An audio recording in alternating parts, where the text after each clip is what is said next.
वीर शिरोमणि दैत्यराज महासुर की जय। स्वर्गाधिपति देवराज इंद्र की जय। वीर शिरोमणि दैत्यराज महासुर की जय।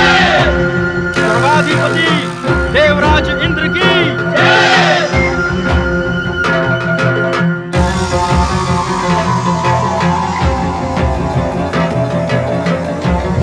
देवराज इंद्र, निस्संदेह तुम देवराज हो, किंतु युद्ध कौशल में तुम निर्बल और भीरू हो। महासुर, वीर अशुभ वाणी का प्रयोग नहीं करते, वीरता दिखाते हैं। संग्राम! संग्राम चिल्लाने से नहीं, शक्ति प्रदर्शन से होता है। इंद्र, आज तक तुमने युक्ति प्रयुक्ति से हम दैत्यों पर विजय पाई है। अग्निदेव, वरुण देव, वायुदेव, इनकी सहायता से केवल अग्नि, वायु और जल से पीड़ा पहुंचाई है। ऐसी युक्ति प्रयुक्ति का प्रयोग मेरे साथ न करें। केवल अस्त्र शस्त्र से ही जैसा एक वीर योद्धा को शोभा दे, वैसा संग्राम करें। अवश्य महासुर, अवश्य। हम एक शक्तिशाली की भांति ही संग्राम करेंगे। किंतु सावधान, किसी मंत्र तंत्र या अलौकिक अस्त्र शस्त्र से नहीं, इस संग्राम में केवल बल का प्रयोग होगा। एवमस्तु। संग्राम! आक्रमण!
अजय महासुर, देख लिया इंद्र से टकराने का परिणाम।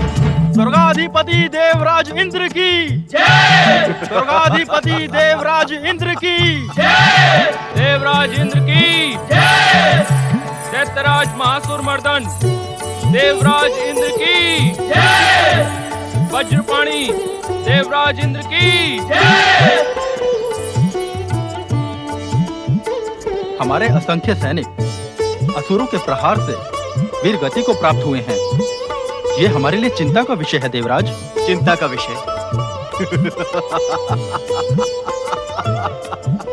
वरुण देव, ये हमारे लिए चिंता का विषय कैसे हो गया?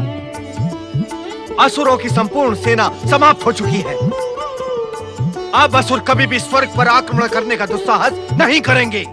देवराज, देवगुरु, प्रत्येक युद्ध की समाप्ति पर आप यही कहते हैं, किंतु ना तो कभी ये युद्ध समाप्त हुए और ना ही दैत्यों की स्वर्ग विजय की महत्वाकांक्षा। देवराज, प्रत्येक युद्ध एक नए प्रतिशोध को जन्म देता है। हाँ पिताश्री, प्रतिशोध की अग्नि कभी शांत होने का नाम नहीं लेती। देवराज, नृशंस हत्याओं के इस व्यापार को समाप्त कर दैत्यों से मित्रता का संकल्प करें। असंभव देवगुरु, असंभव। देवगुरु, इस समय हम युद्ध की वजह से उत्साहित एवं आनंदित हैं। कृपया कर हमारे आनंद और हमारे उत्साह में विघ्न ना डालें।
दैत्यराज महासुर,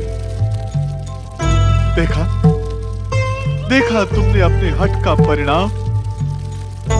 देखा तुमने शिव आज्ञा की अवहेलना का परिणाम।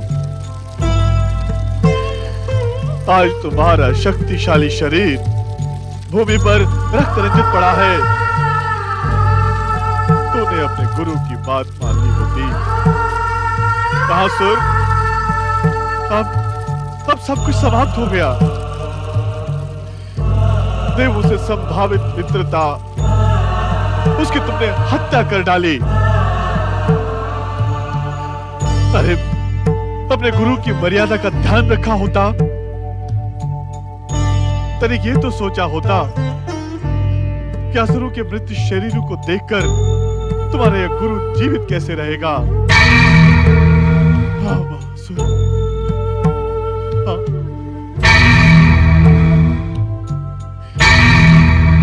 दैत्य जाति का ऐसा विनाश, दैत्य शक्ति की ऐसी पराजय,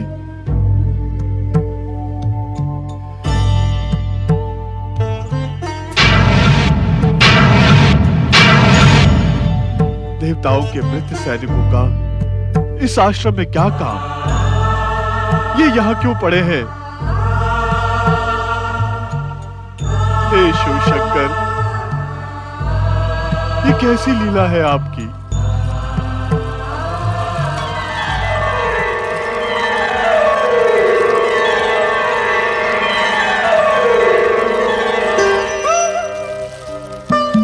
व्यर्थ विलाप में समय मत गवाओ शुक्राचार्य।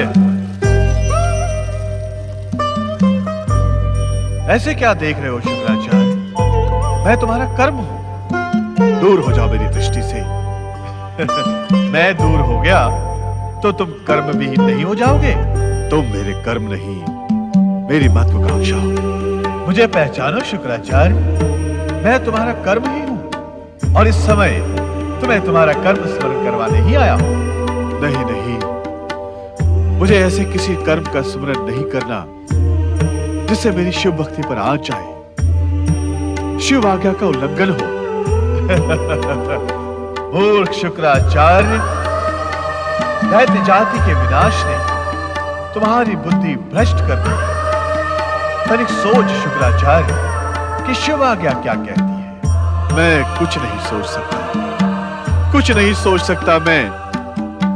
तो मुझे बता दे कि शिव आज्ञा क्या कहती है।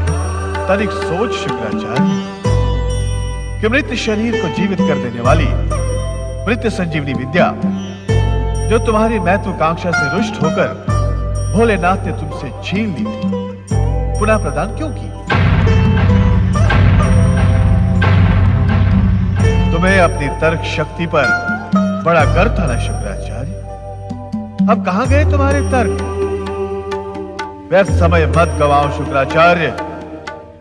मृत्यु संजीवनी विद्या के प्रयोग से दैत्य जाति को पुनर्जीवित कर दो।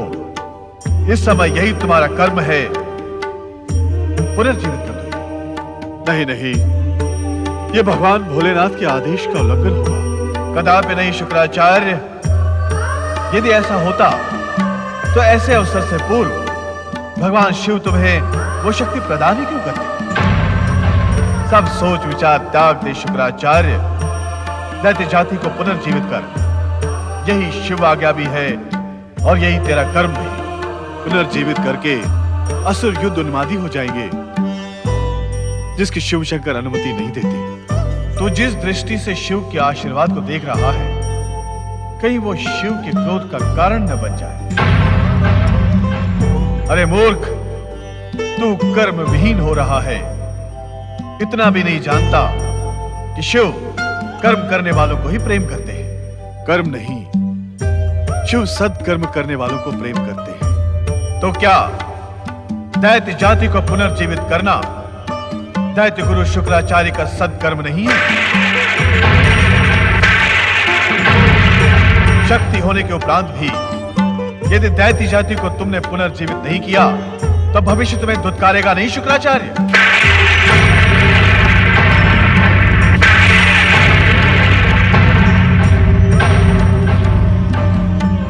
शिव आज्ञा के अनुरूप भी तुम्हारे कर्म का निर्धारण हो चुका है शुक्राचार्य। अब यह दुविधा तुम्हें शोभा नहीं देती। शीघ्र अपने कर्तव्य का पालन करो। जीवित कर दो इन मृत असुरों को और अपने कर्तव्य का पालन करो।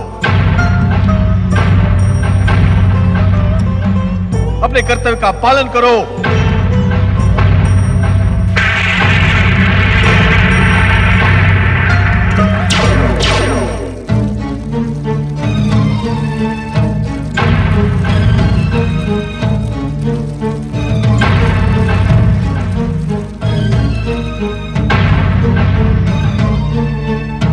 जय जय मृत्युंजय महादेव।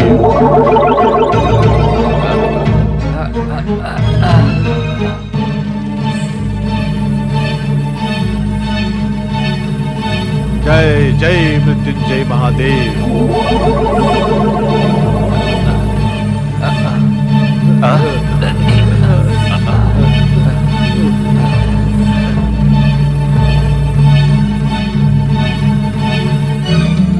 जय जय मृत्युंजय महादेव।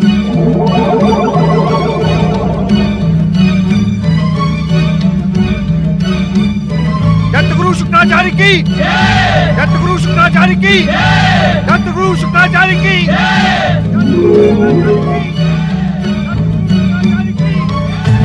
दत्तराज महासुर की। देखा, देखा आपने? भगवान शिव की दी हुई मृत संजीवनी विद्या की शक्ति पर दैत्य गुरु शुक्राचार्य ने दुष्ट असुरों को पुनर्जीवित कर दिया, किंतु हमारे मृत सैनिकों को यूं ही छोड़ दिया। धिक्कार है देवगुरु बृहस्पति पर जो इनसे मित्रता की बातें करते हैं। धन्य है दैत्य गुरु शुक्राचार्य, आप धन्य हैं।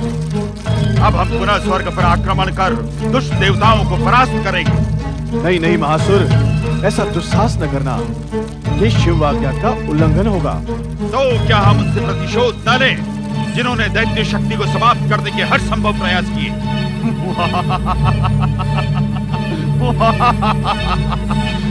ये दुविधा का नहीं, प्रसन्नता का समय है दैत्य गुरु, क्योंकि इंद्र के पास तो उतने देव सैनिक भी नहीं बचे जो हमारे प्रहार का सामना कर सकें।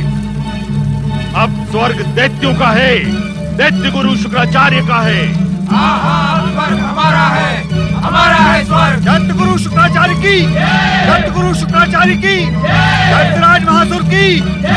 दैत्यराज महासुर, मैंने तुम्हें निराश करने के लिए जीवित नहीं किया है, किंतु थोड़े समय के लिए प्रतीक्षा करो। प्रतीक्षा? हाँ दैत्यराज महासुर, इस समय का सदुपयोग तुम अपनी शक्ति के विकास में करो। अपनी शक्ति इतनी बढ़ाओ कि भविष्य में तुम्हें देवताओं से पराजित न होना पड़े।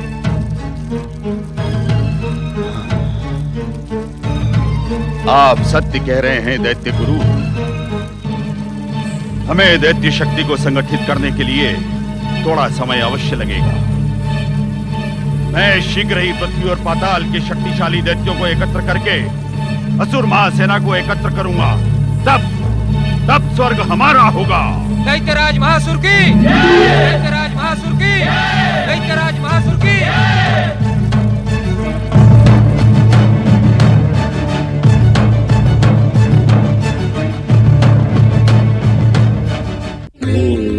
नमः शिवाय, ओम नमः शिवाय, ओम नमः शिवाय, ओम नमः शिवाय, ओम नमः शिवाय, ओम नमः शिवाय, ओम नमः